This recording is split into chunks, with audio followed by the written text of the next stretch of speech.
क्या दोस्तों आप भी हरिद्वार से ऋषिकेश जाने का प्लान कर रहे हो तो सबसे पहले दोस्तों आपको अपने घर के नज़दीकी स्टेशन पर आ जाना है और वहां से आपको हरिद्वार के लिए टिकट ले लेना है। टिकट दोस्तों आपको हरिद्वार के लिए 200 रुपये के अंदर ही मिल जाएगी। उसके बाद दोस्तों ट्रेन में 8 या 9 घंटे का सफ़र करके आप पहुंच जाएंगे हरिद्वार स्टेशन। जैसे ही दोस्तों आप स्टेशन के बाहर निकलेंगे, स्टेशन के बाहर ही आपको ढेर सारी टैक्सियां देखने को मिल जाएंगी। अगर आप टैक्सी से ऋषिकेश जाना चाहते हैं तो आपको पर पर्सन का 30 या 40 रुपये पे करना होगा और आपको टैक्सी वाला हरिद्वार से ऋषिकेश पहुंचा देगा। लेकिन दोस्तों अब की बार हम टैक्सी से हरिद्वार से ऋषिकेश नहीं जाएंगे। अब की बार दोस्तों हम ऋषिकेश जाएंगे रेंट पर स्कूटी लेकर। स्कूटी दोस्तों आपको रेंट पर स्टेशन से थोड़ी दूर पर ही मिल जाएगी। तो अब हम सबसे पहले निकलते हैं स्टेशन के बाहर और पता करते हैं कि स्टेशन से कितनी दूरी पर यहाँ पर रेंट पर स्कूटी मिलती है। स्कूटी रेंट का क्या प्राइस होने वाला है हरिद्वार से ऋषिकेश जाने में, ये सारी इन्फॉर्मेशन अभी आगे इस वीडियो के माध्यम से आपको जानने को मिल जाएंगी। तो चलिए दोस्तों सबसे पहले हम पता करते हैं कि रेंट पर स्कूटी यहाँ पर कहाँ पर मिलती है। जैसा ही दोस्तों स्टेशन से थोड़ी दूर चलकर हम आ चुके हैं गणेश टूर एंड ट्रैवल। दोस्तों यहाँ पर आपको भैया के पास रेंट पर स्कूटी मिल जाएगी। स्कूटी का प्राइस दोस्तों हरिद्वार से ऋषिकेश 300 रुपये लगता है रेंट पर लेने के लिए। जैसा कि दोस्तों हमने 300 रुपये पे करके स्कूटी रेंट पर ले लिया है। जहाँ पर दोस्तों हमने स्कूटी रेंट पर लिया है यहाँ पर भैया के पास पार्किंग भी बहुत बड़ी है। कभी भी दोस्तों आप कार से हरिद्वार घूमने आ रहे हैं तो यहाँ पर दोस्तों अपनी कार खड़ी कर सकते हैं। हरिद्वार के थोड़ी दूर पर ही ये पार्किंग है। कार का प्राइस यहाँ पर पार्किंग चार्ज है, मतलब 50 रुपये। अगर आप बाइक से आते हैं, बाइक भी अगर पार्किंग में खड़ी करने चाहते हैं तो आपको 20 रुपये पे करके आप पार्किंग में आराम से खड़ी कर सकते हैं और भैया से टोकन ले सकते हैं। तो इस तरह दोस्तों हमने स्कूटी चेक कराकर हेलमेट ले लिया है। हेलमेट दोस्तों हमको स्कूटी के साथ दो मिले हैं कि दो पर्सन अगर एक साथ अगर हम सफ़र करना चाहते हैं तो दोनों लोग लगा लें। स्कूटी रेंट पे लेने के बाद अब यहाँ से हम निकल रहे हैं। स्कूटी पहले दोस्तों हम चेक करा देते हैं कि सही है कि नहीं। भाई अपना चेक करा रहा है।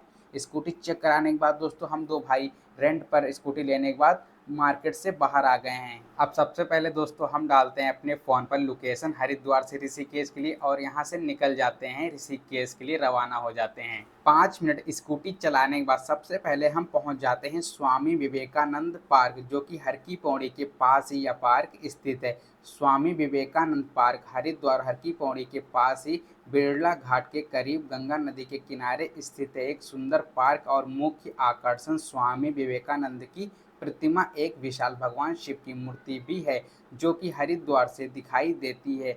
हरिद्वार हर की पौड़ी से मात्र 300 मीटर की पैदल दूरी पर स्थित है। यह पार्क सभी दिन 24 घंटे खुला रहता है, लेकिन घूमने के लिए सबसे अच्छा समय है सुबह और शाम का। जब भी दोस्तों आप हरिद्वार आते हैं तो यह पार्क घूमना मत भूलिएगा। पार्क घूमने के साथ साथ हमने किया शिव जी के दर्शन और स्वामी विवेकानंद पार्क से मैं रवाना हो गया ऋषिकेश के लिए। जैसे ही दोस्तों वो आप हरिद्वार से ऋषिकेश जाने लगेंगे तो आपको रास्ते भर में बहुत ही सुंदर सुंदर पहाड़ और पेड़ बहुत ही सुंदर सुंदर रास्ते भर में देखने को मिल जाएंगे। रास्ते भर का मजा लेते हुए दोस्तों अब हम पहुंच जाते हैं 30 या 40 मिनट का सफ़र करके ऋषिकेश।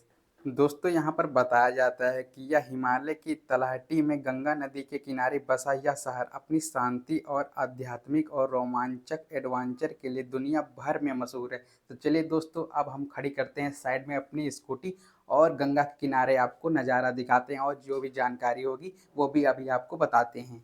दोस्तों ऋषिकेश उत्तराखंड के देहरादून जिले में गंगा नदी के किनारे बसा एक प्रमुख आध्यात्मिक और सहायक पर्यटन शहर है। यह योग कैपिटल ऑफ द वर्ल्ड के नाम से बहुत प्रसिद्ध है।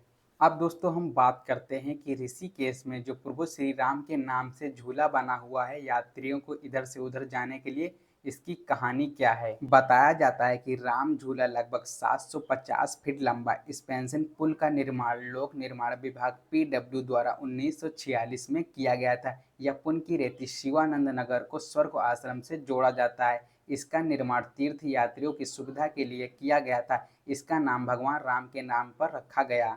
और साथ में ये भी बताया गया है कि लक्ष्मण झूला का रहस्य मुख्य रूप से इसके पौराणिक इतिहास और चमत्कारी इंजीनियरिंग में छुपा है।